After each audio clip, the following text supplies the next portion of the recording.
आपल्या पूर्वजांनी परंपरा सांभाळली.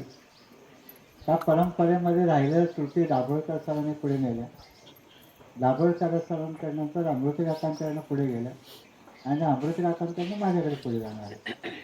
हे मी वेगळं काही केलं नाही आहे, उजळणी केली की कुठे काय चुकतंय ते दुरुस्त करूया, एवढंच करायचं आहे.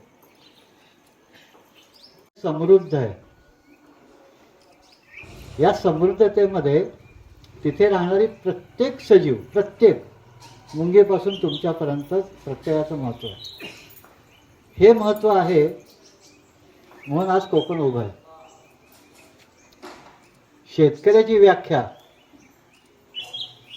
50 वर्षापूर्वी, 100 वर्षापूर्वी आणि आत्ता वेगळी आहे. आपल्या सगळ्यांचे पूर्वज आणि जितका दुर्गम भागात राहत होता तितकं स्वतःचं स्वतः सगळं करत होता. बायोडायव्हर्सिटीचा विषयच नव्हता. पण त्याची बायोडायव्हर्सिटी होतीच. घरासाठी असेल, जळणासाठी असेल, वहीसाठी असेल, सुगंधासाठी असेल, देवतांसाठी असेल. रानामध्ये संक्रांतीच्या आधी आणि होळीच्या आधी हाका घालून शिकार असेल. हे सगळं तेच पॉप्युलेशन कंट्रोल आणि निसर्गाचं संवर्धन या गणिताशी निगडीत होतं. करणं आणि त्याच्याप्रमाणे काम करणं. कारण आम्ही मध्ये विसरलो. सरांनी सांगितलं हरित क्रांतीमध्ये मी जे काय काम केलं त्याचं मला दुःख वाटतंय. तसं नाही आहे.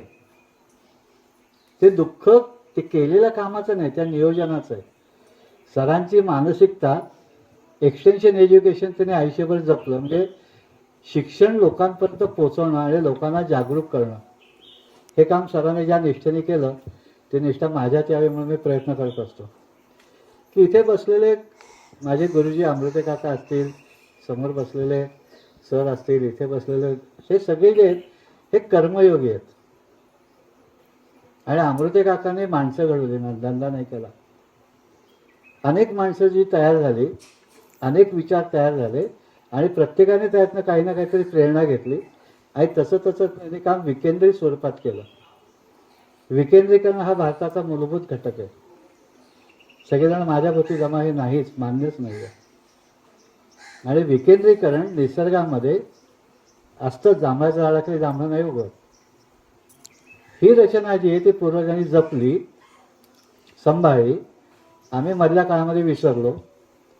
मग त्याचं पुनरुज्जीवन झालं. आता विद्यापीठामध्ये आंब्याचं पुनरुज्जीवन चालू आहे. ते प्रत्यक्षात अन्न काय आहे? अन्न काय आहे तुम्ही पण सांगायला हरकत नाही. कृषी विभागाला जास्त पहिला प्रश्न, अन्न म्हणजे काय? तर आपण संवाद करायला बसलोय ना. अन्नाची व्याख्या काय?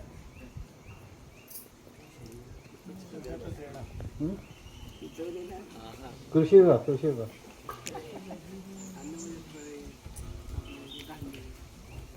अन्न आणि धान्य दोन वेगळे शब्द वापरले.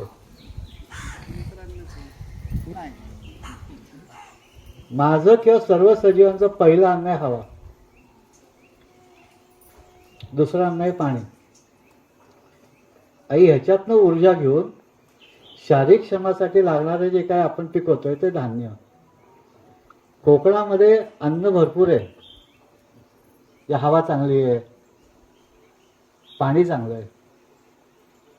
महाराष्ट्राच्या बाकीच्या भागात हे समतोल आहे. हे सांभाळणं आपल्या वाडवडिलांनी सांभाळलं. आपल्याला कृषी विभागाने सांगायची गरज नाही बायोडायव्हर्सिटी मेंटेन करा.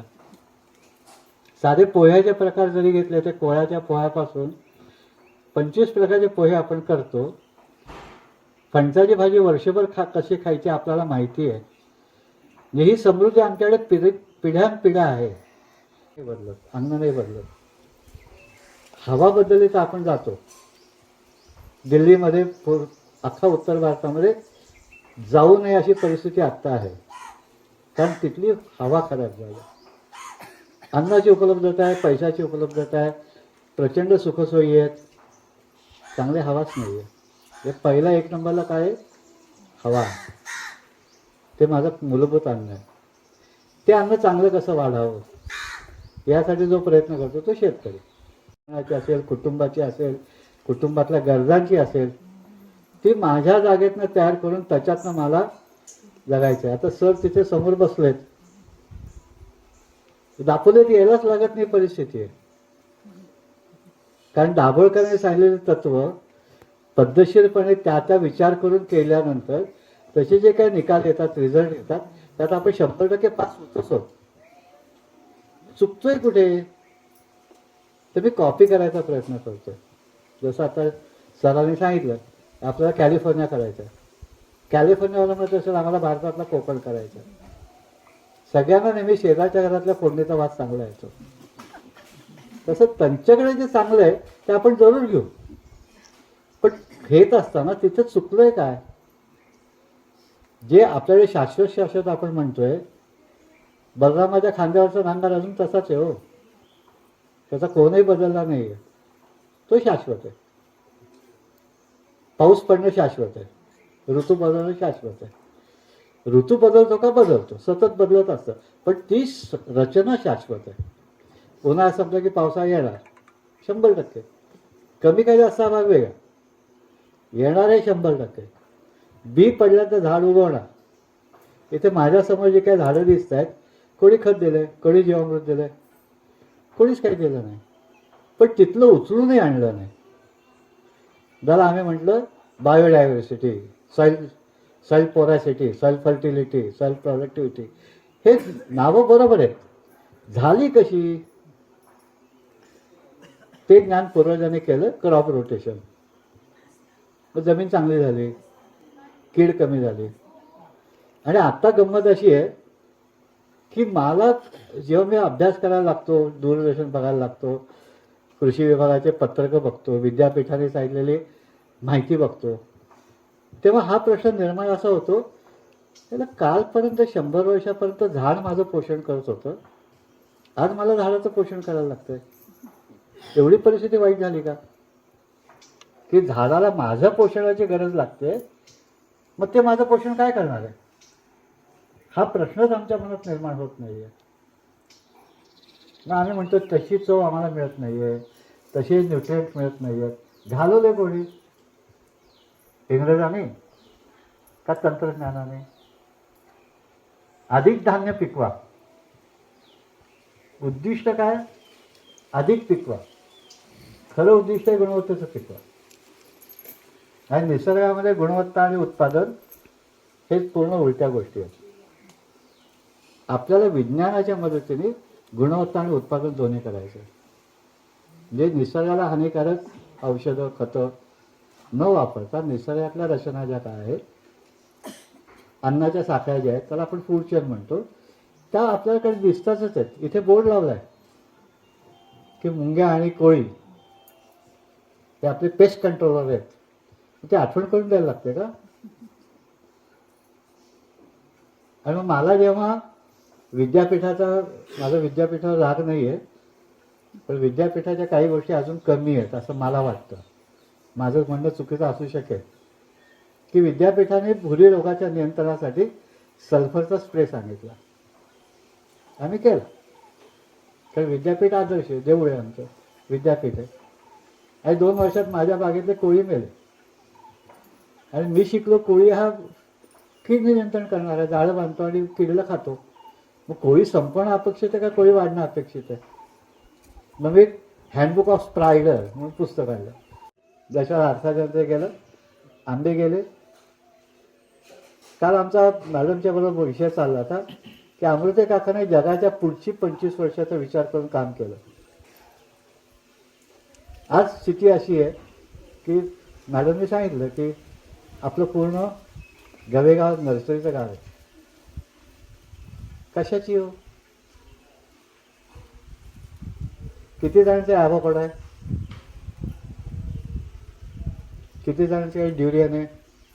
काकांच्या बागेत आहे बरं का, रांबुटान लागलेलं मी बघितलं.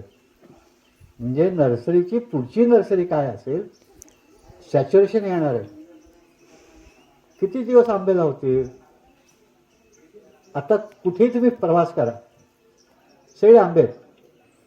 जे मी डोंबिवलीला जेव्हा राहत होतो त्या पुलावरती रेल्वेच्या ₹10 किलोने दशेरा मी विकत घेतला.